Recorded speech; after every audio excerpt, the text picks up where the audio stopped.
Hello everyone and welcome back to my channel. It is Sienna back again, and y'all, in today's video we will be exposing how some of your favorite shampoos, body washes, and other beauty products that you use every single day could potentially be exposing you to some pretty harmful chemicals and putting you at risk.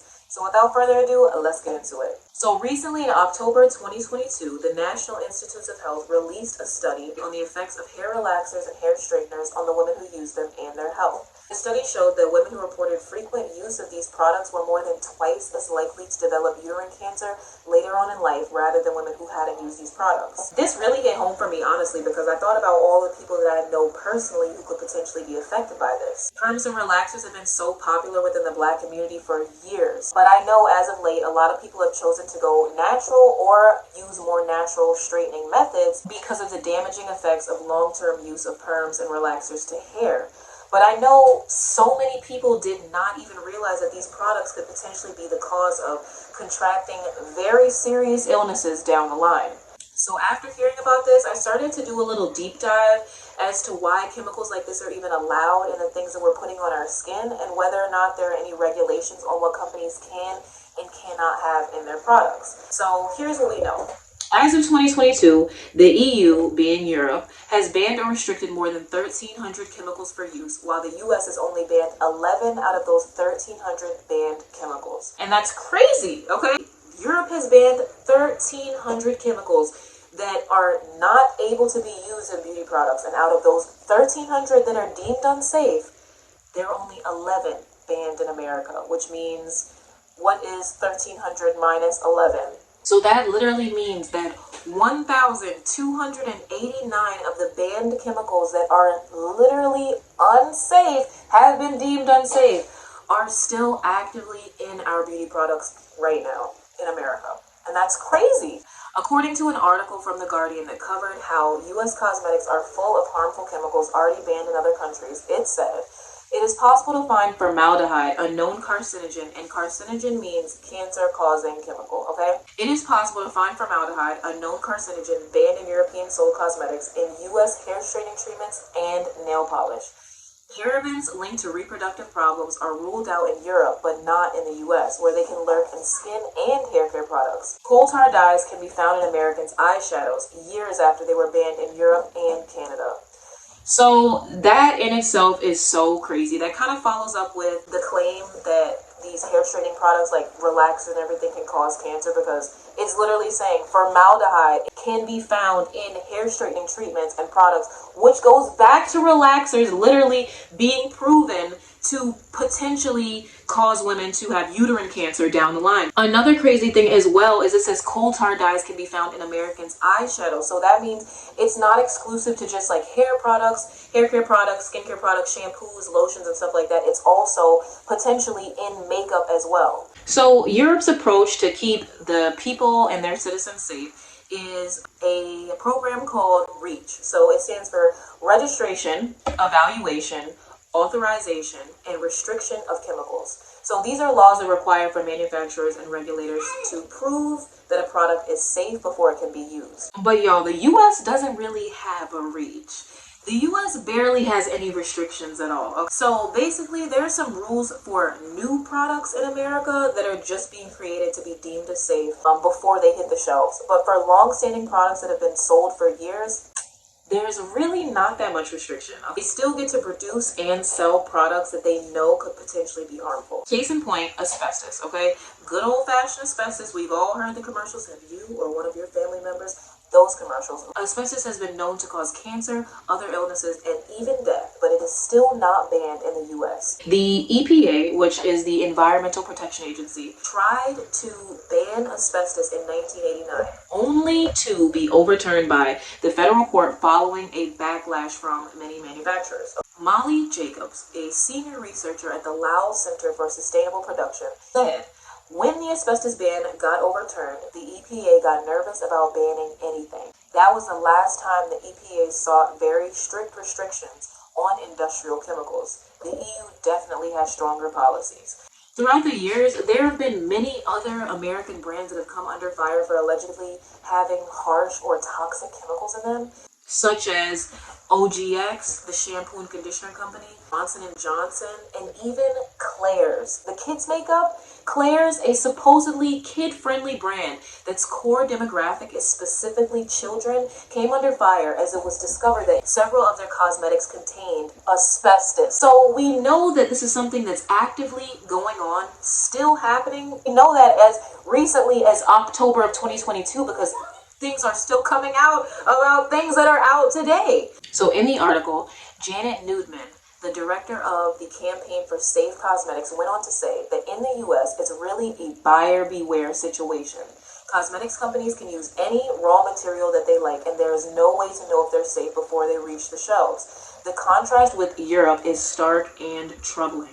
So this is literally insane. I remember in the past hearing about the OGX drama and hearing about, it has like chemicals in it that could potentially cause cancer, but I didn't really pay a lot of attention to it because I was younger. I was more focused on like whatever I had going on at the time. But looking into it now and realizing like this is what they're talking about and like that these chemicals are potentially in so many of the products that we use every day that we're using in sensitive parts of our body could potentially like be making us sick is crazy. And Claire's, like Claire's would have been the last brand that I would have ever thought to have toxic chemicals in their makeup, considering like, Claire's is for kids. So in my mind, I'm thinking like if something is for kids, it'll be like safe enough to eat. Just because like you never with kids, you don't know. Like, but it's not. And that is just so wild to me. Like I literally could not believe that.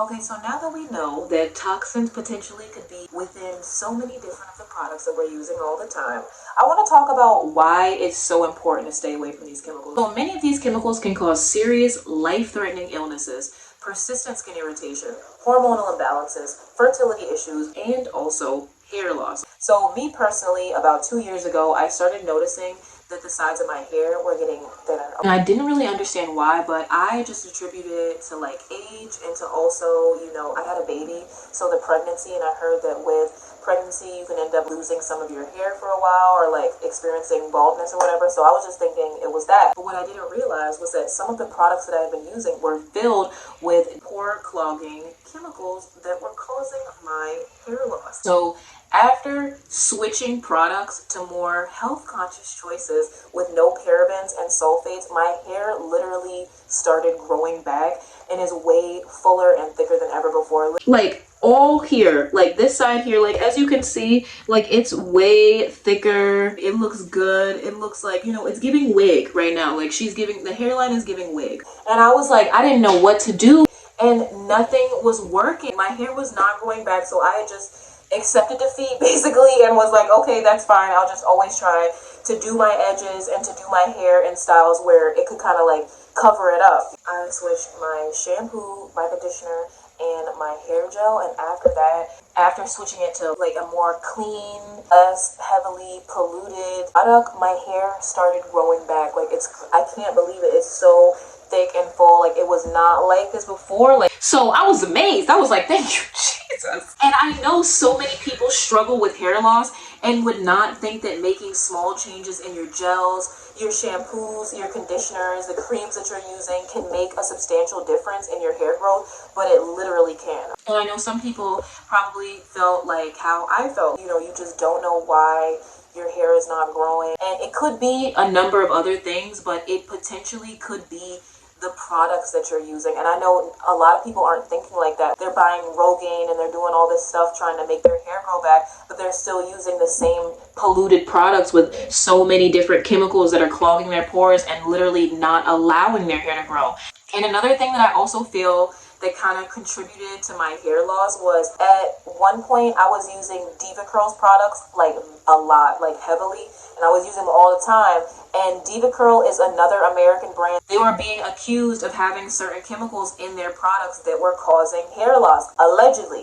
And I definitely believe that because I do feel like I was affected by that. So hair loss and also body acne as well. A lot of people can sometimes experience body acne and like wonder, why am I getting this right now? And they are not even realizing that it could be caused by some of the body washes and even shampoos or conditioners that they're using, because some of these products just contain so many chemicals that can seriously irritate your skin.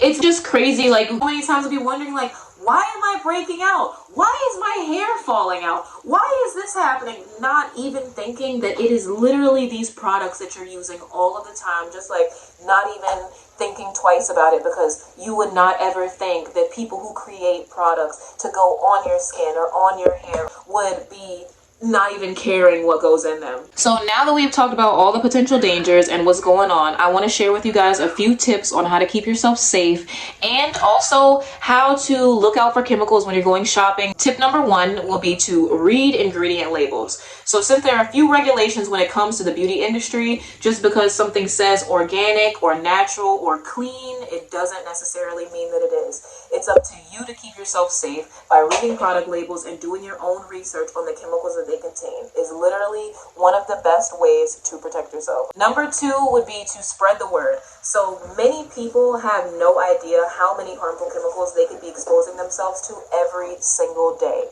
Be sure to tell friends and family members about how to safely choose products, and also share your knowledge on what chemicals to look out for and how these chemicals are harmful.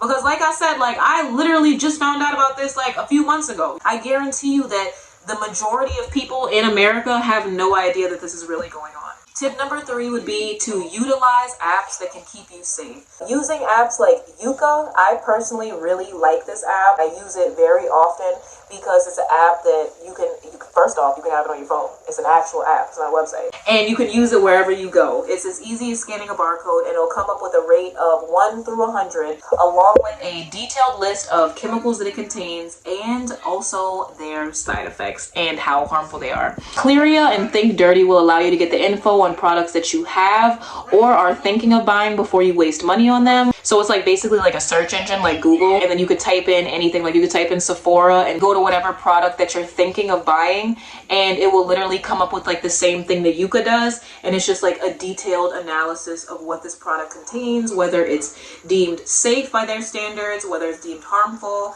and why as well. So before you waste your money on a product that can cause more harm than good, give it a scan and see what's in it before making your final decision, okay?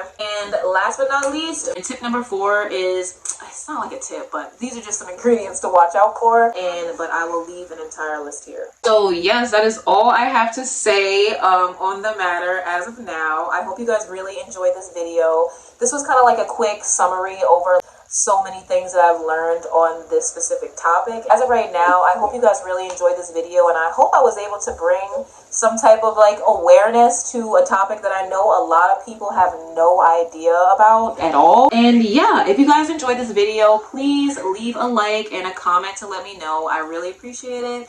And stay safe in these streets and stay clean. Also, if you guys want like a gel recommendation, I would recommend this. Stop using Eco Gel. Please, for the love of God, stop using Eco Gel. If you use Eco Gel, please stop. Scan it on that Yuka app that I was just talking about, and then you come back and you tell me what it say. Please stop using that. This so far is one of like the best gels that I have been using. That don't have a lot of chemicals in it. I know I said if it says pure or clean, like you can't trust it all the time, but I did the research, I checked the chemicals, it barely has any ingredients at all. It works so well, and my hair has grown back substantially after using this and not using so many other of the products that I normally use. But anyways, all in all, stay safe and stay clean, okay? I'll talk to y'all later. All right, bye.